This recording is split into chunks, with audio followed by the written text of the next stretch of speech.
Je vais tout d'abord vous présenter mes motivations pour mon métier. D'où vient mon goût général pour les sciences? Plus marqué pour la physique, c'est vrai. Et pourquoi j'ai choisi la recherche expérimentale? Pourquoi les nanosciences?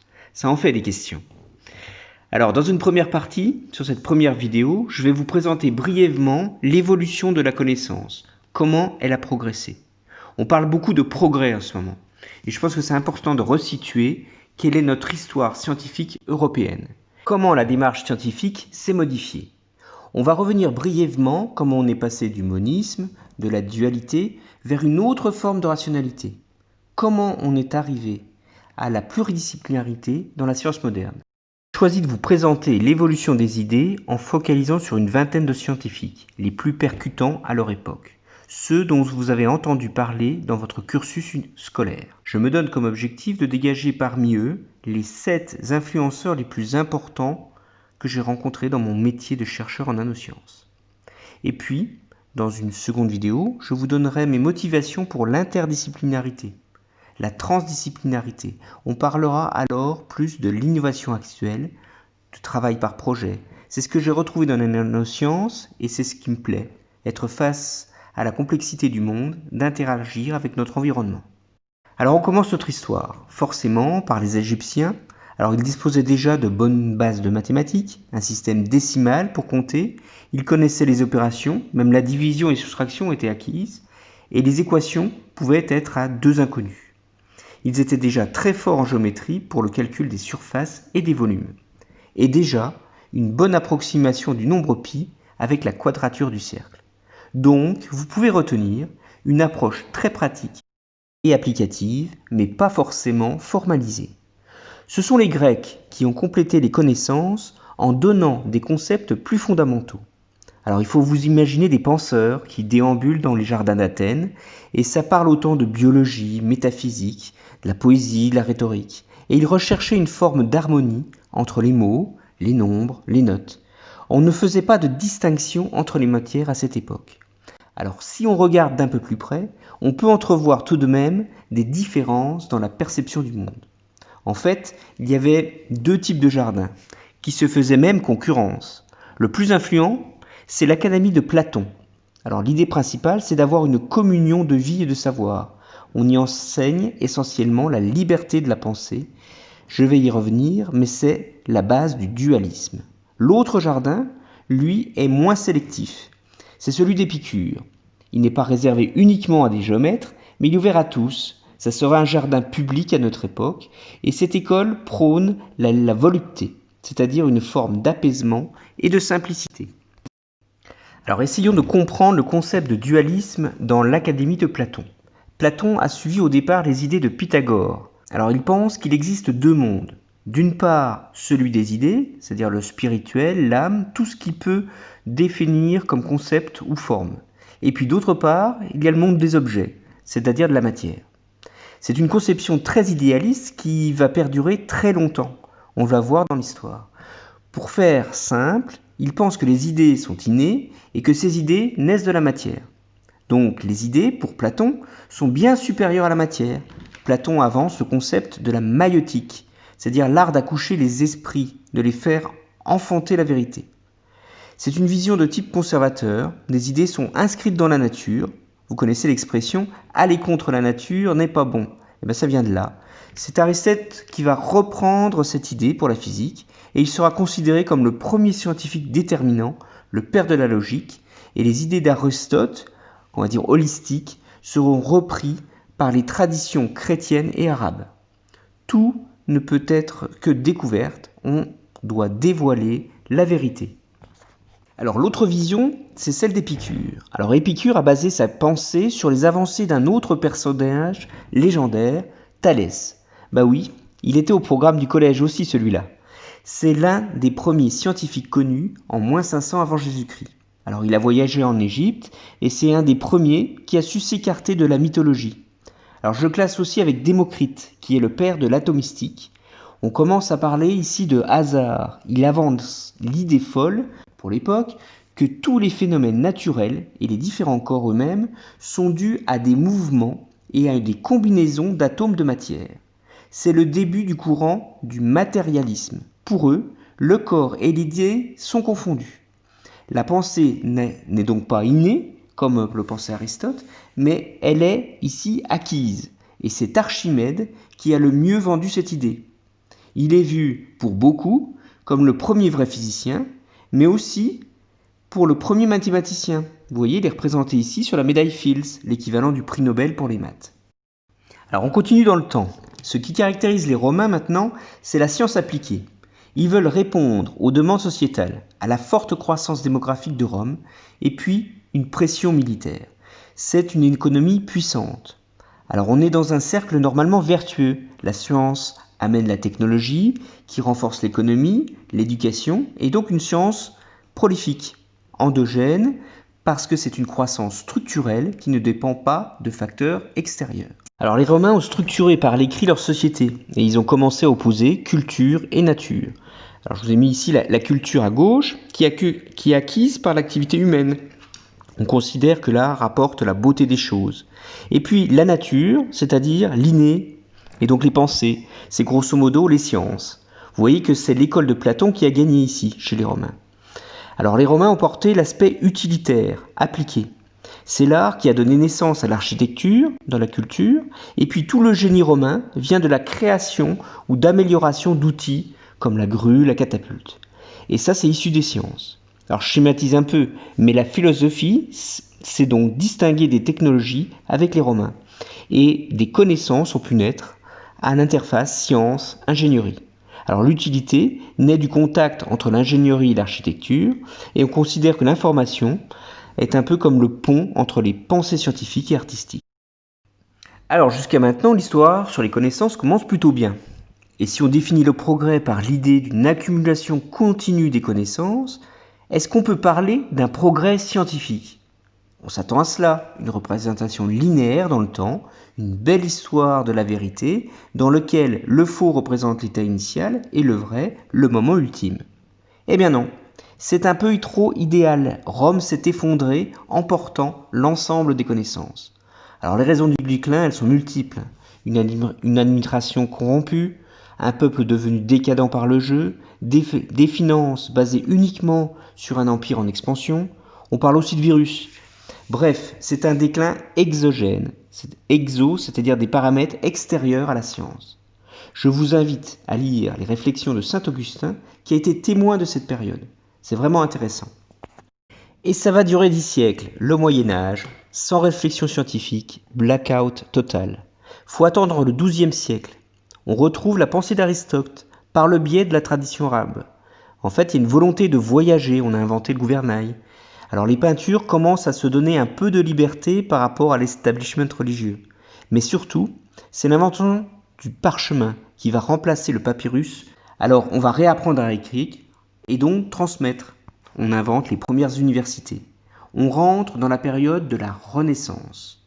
Alors les frontières du rationnel et de l'irrationnel sont toujours aussi perméables, chacun pouvant expliquer une part de l'autre. L'astrologie reste même plus florissante que l'astronomie. On est aussi artiste que scientifique. Vous voyez ici Léonard de Vinci, c'est vraiment le parfait exemple.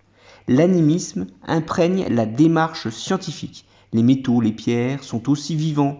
On parle toujours de l'alchimie. La réelle chimie n'existe toujours pas. C'est Copernic qui va timidement commencer à décentrer l'homme de son monde. C'est l'héliocentrisme. C'est-à-dire le soleil a le rôle central et pas l'homme et ses pensées. Galilée, lui, est véritablement le père de la physique moderne, en remettant en cause les dogmes et les vérités. On change véritablement le référentiel, on commence à comprendre l'inertie. Alors Descartes fera beaucoup pour imposer une démarche rigoureuse, même s'il réintroduit l'école d'Aristote dans la science moderne. Alors le monstre sacré de la Renaissance, c'est lui, Newton. Il a introduit la notion de dynamique et donc de déterminisme. Il ne suffit plus que de connaître les conditions initiales et tout est prédictible. Un sacré bond de connaissances en physique. Alors le pendant de Galilée pour les chimistes, c'est Boyle. Même période, l'alchimie va être détruite par son célèbre livre. Il faut citer aussi Leibniz, un sacré bonhomme pour les probabilités, mais aussi l'étude au microscope en biologie. On pense, par exemple, à l'époque, qu'un animal n'avait pas de pensée. Il pouvait être considéré comme une machine. et en découvrant les sous-unités du corps au microscope, on a commencé à entrevoir une organisation complexe de la matière, une machine composée de machines, et ceci jusqu'à l'infini. Alors, vous voyez, Démocrite avait-il raison? Le calcul infinitésimal dont Leibniz s'est bagarré la paternité avec Newton a alors pris tout son sens ici. Alors on rentre dans la période des Lumières, c'est une période de la com. Je vous rappelle que l'imprimerie marche à fond. Voltaire fait connaître Newton en France. On veut transmettre les savoirs, on crée les universités. C'est l'époque où l'on veut tout classer. Alors l'encyclopédie, un autre exemple, le tableau de Mendeleïev. On veut tout mettre dans les cases. On avait 4 éléments. Chez les Grecs, l'eau, la terre, le feu, l'air. On est passé à 63 éléments à cette époque-là. C'est là la création des disciplines. C'est l'enseignement que vous connaissez depuis le lycée jusqu'à maintenant. C'est le début de la spécialisation et de la complexité. Alors je voudrais m'attarder sur les travaux de Darwin, qui marquent pour moi un tournant dans la vision des sciences. Alors il a introduit la notion de sélection naturelle. Alors c'est quoi? C'est qu'il existe des irrégularités qui arrivent du fait du hasard. C'est-à-dire les mutations génétiques se produisent totalement au hasard du fait de l'environnement, qui crée soit des avantages, soit des handicaps. Alors admettre les travaux de Darwin, c'est donc accepter la preuve qu'il n'y a pas d'objectif à atteindre pour la nature. C'est juste le hasard, les probas, des causes exogènes qui demandent une adaptation.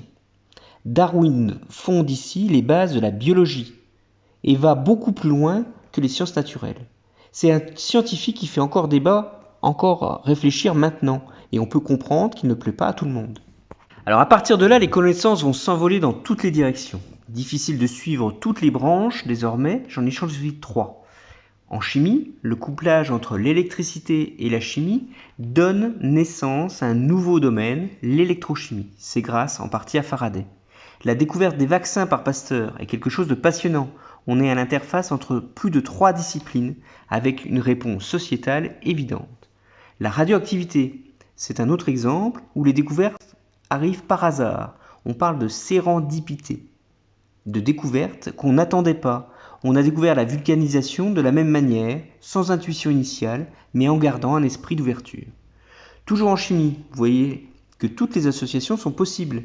Pauling est le chimiste le plus influent de tous les temps. 2 prix Nobel dans des domaines, vous voyez ici, complètement différents.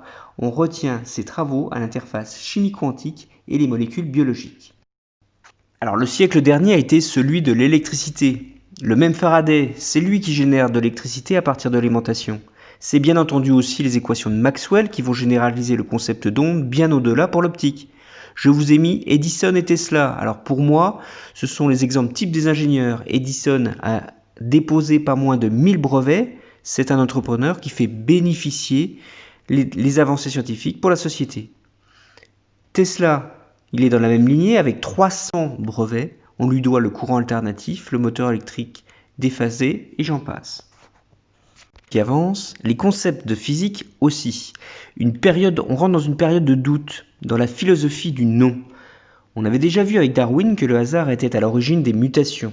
Einstein, avec sa théorie sur la relativité de l'espace et du temps, va bouleverser la notion même des constantes universelles.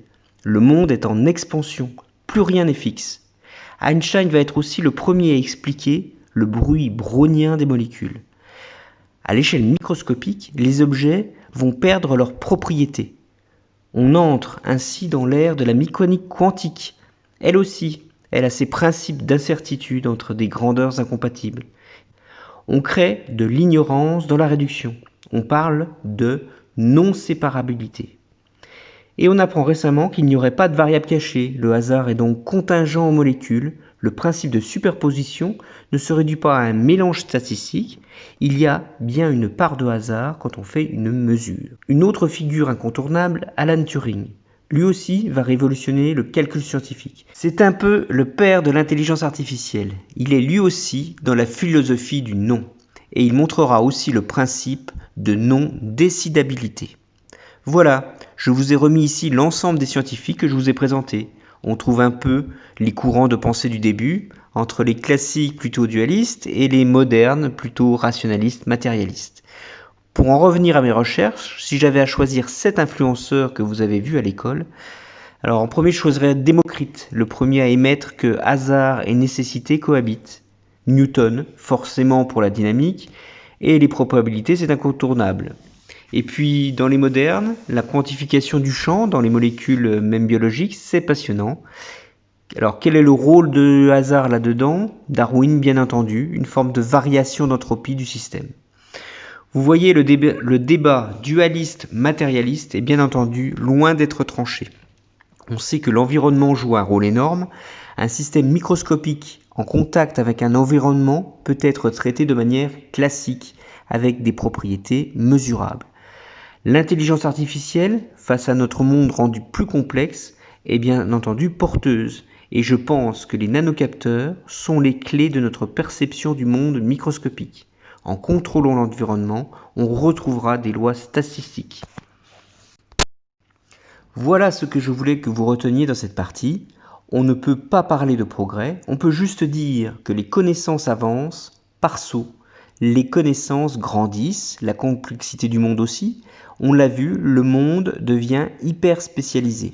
Alors le scientifique n'a pas de vérité absolue. On avance à petits pas, 2 pas en avant, quelquefois même un pas en arrière, et c'est imprévisible. Là aussi, il y a toujours débat entre le déterminisme et la physique du non. Quelle est la part du hasard pour une molécule dans un environnement donné? Voilà, merci pour votre attention, et dans une seconde partie, je vous présenterai les avancées de l'interdisciplinarité dans les nanosciences.